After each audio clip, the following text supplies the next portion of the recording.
Альва спортод оргил дээр нь удаан байна гэдэг хэцүү. Цаг хугацааны аясаар өндөрт байгаа нэг нь ундаг жамтай. Гэвч цаг хугацааны эсрэг зогсох тоглогч бол Faker юм. Тэр бүхэл бүтэн 10-ны турш League of Legends тоглоомын нүүр царай байсан ба тэр спортоос ч удаан амьдрах жамтай байна. Тэр өөрийнхөө нэрийг e-спортын салбарт томоос том үлдээхээс өмнө даруухан амьдралтай өрх толгойлсон аавын хүү байжээ. 1996 оны 5 дугаар сарын 7-нд тэрээр Ли Кюнжон нэртэйгээр Сөүл хотод төрсөн ба бага насндаа голцоо эмээ өвөө аав дээр өсжээ. Аав нь хэлэхдээ Ли багада өөртөөгөө цагийг илүү их өнгөрөөдөг, бие даан суралцах дуртай, Рубикийн Шонд сонирхолтой хүүхэд байсан гэдэг. Яг үүндээ тэр багада тимч видео тоглоом сонирхолтой хүүхэд байгаагүй байж. Хаа нэг ойрхон аркейд орж тикэн л тоглодог байсан байна. Цаг хугацаа өнгөрч Ли компьютер тоглоомтой танилцж, Maple Story, Warcraft зэргийг тоглож цагаа өнгөрөөдөг болжээ. 2011 онд тэр 15 настай мэргэжлийн тоглогчийн карьераа Солонгосоос эхлүүлсэн байна. Тухайн үед тэрээр Дефтийн хамтаар Маро ахлах сургууль сурдаг байсан ба мэргэжлийн тоглогчийн карьераа хөвөхийн тулд ааваасаа сургуулаа орхих зөвшөөрөл асуудаг. Аав нь сар бодсны эцэст зөвшөөрч Faker full time тамирчин болжээ.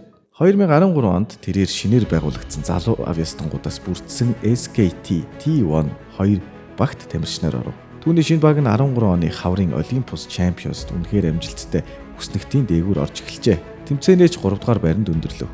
Энэ тэмцээнээс л эхлэн Faker өөрийн нэрээ тодруулсан байдаг. Түүний амбишны эсрэг хийсэн соло kill зэрэг нь шууд л олонний анхаарлыг татгад хүргэсэн байна. 13 оны 100 харин тэр өөрийгөө Домог гэдгээ түүхийн хуудаснаа бичсэн байна. SKT T1 анхныхаа OGN-ийн аваргын цом авч 2013 оны World Championship-д оролцох эрхээ авдаг.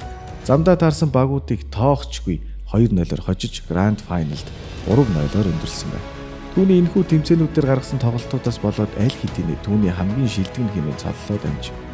Faker дэлхийн нийтийн анхааралд өртсөн. Тэмцээнч дуусч тэд нутагтаа буцаж ирдэг. Зарим тухайн үед болсон бүх тэмцээнүүдийг л тэд дараалан хожиж байлаа. 2014 оны хавар. 2014 оны хавар зуны олон улсын тоглолтууд харин тэдэнд ялангуяа Faker-т хүндхэн байсан. Ээлж дараалан шүтэн бишгчдийн урмыг хугалж байлаа. Хамгийн харамсалтай нь тэд World Championship-д оролцох сүүлийн боломжоо Najin White багт 3-1-ээр алдсан байдаг. Ингээд багт өөрчлөлт орон Impact болон Piglet баг ойрхон явдаг. OGN League-д охин багууд оролцохгүй гэсэн шин журам гарснаас болж SKT T1 org 2 багаа нэгтгэн SKT T1 гэх супер багаараа үргэлжлэх болсон байна. Мэдээж тэд Солонгостооч тэргүүлж MSI-д орох эрхээ авдаг байна. Тэд хүснэгтээ бут цохиж гарч ирлээ. Тэд финалийн тоглолтын дээр Edward Gaming-тэй тоглохдоо Faker-ийг easy хүнээр сэлэгдэг. Учир нь Faker Edward Gaming-ийн мидлейнерт чихүүлчихдэг талтай байжээ. Гэвч ихний 3 тоглолтод хүн дээр эргэж SKT T1-ыг Edward Gaming 2 дахь мэпэ авсан байна. Ингээд тэд Faker-ийг оруулж ирэх ёстойгоо ойлгодог. Энэ шийдвэрч SKT T1-т хариугаа өгч 2-2 болон шийдвэрлэх 5 дугаар мэпийг гаргана.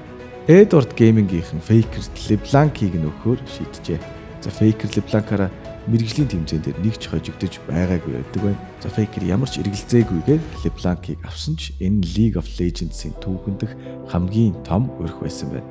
Edward Gaming яаж Faker-ийг контрлохоо маш сайн мэдэж байж. Ингээд харамсалтайгаар Faker ахаад л 2 дугаар байранд ордог. Хэсэг хугацаанд завсарлаад эргэж ирэхдээ Faker 2-0 хэний ч өрд өмнө харж байгаагүй аратан болж ирв. SKT ахаад бүх хүснэгтийн дээр бүх тэмцээний дээр орж эхэлжээ. 2015 оны World Champions түүний 2 дахь дэлхийн аваргын цомоо өргөсөн тайз бол. Түүний өмнө жил авч чадаагүй цом бол MSI-ийн цом байна. 2016 оны MSI-д тэр өшөөгөө авахд бэлэн болсон байлаа.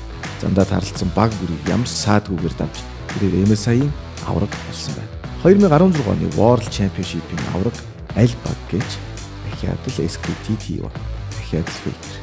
Тэр лолын нүүр царай хамгийн үнцэнтэй тоглогч тоглоомынхоо бурхан гэхэд болохоор байлаа. Гэхдээ цаг цагаараа байдаггүй. World Championships 2017-г тэд цомгүйгээр нутаг буцахулваа. Өндрөөс унах амар биш. Гэхдээ Faker-ийн өндрөөс унах бүрч амар биш юм. SKT ахин нэг удаа цогцолтод орж улирлын дундаар бүрэлдэхүүнээ шинжлэх сонголтыг хийдэг байна. Тэд томоохон шинжилтийнхаа ардаас үргэлж бүхний дээр гарч ялалтуудыг байгуулдаг байсан бол энэ удаад тэр харамсалтай дээд түвшний биш арай гэж дунд түвшний багуудад багтахулжээ.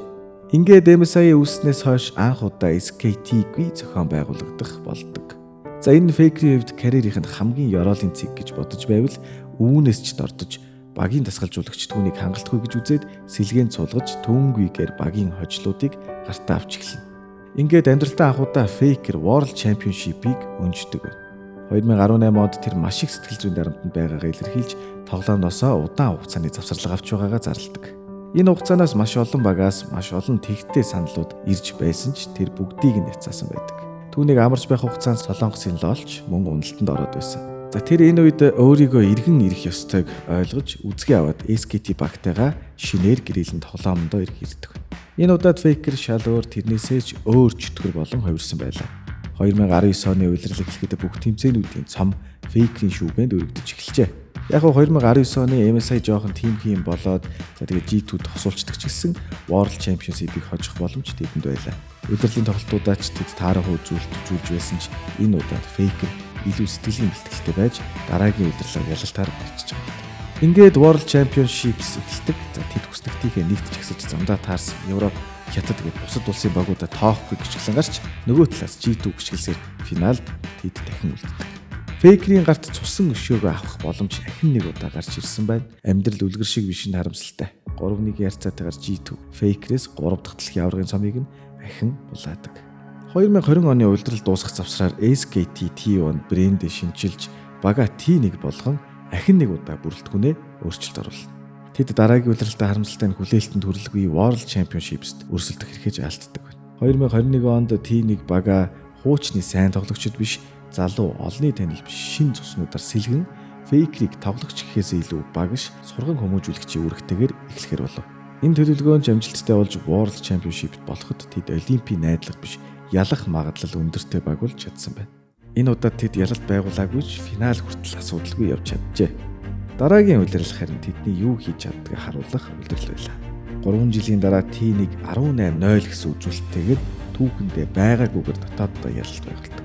Энэ удаагийн MSI-ийн хувьд тэд дахиад л замдаа таарсан бүгдийг хоцсон ч ялалтаа RNG багт финалийн шатн дээрээ гардуулж өгнө.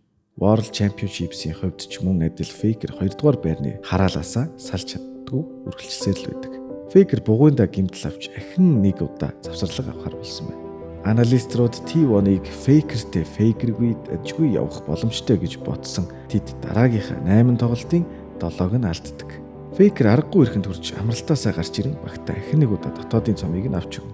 World Championship дөрөлтөг ирэхээ авсан ч тэр цом дааж Faker-т хамаагүй болсон байна. Түүний зүүдэл цэрдэг хар дарсан зүүд бол World Championship-ийн цом юм.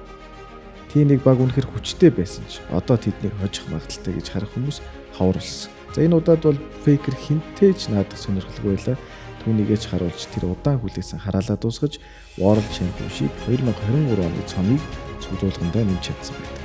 Домог бол буцаад оргилдоо ирсэн. За энэ жил 2024 онд юу болсон бэ гэж юу? Дахиад л T1, дахиад л Faker. Энэ бол уналт, босолт, уналт, за мөн ахин босолтын түүх юм аа. Энэ бол хэрхэн домог гэдгээр баталсан нэгэн түүх.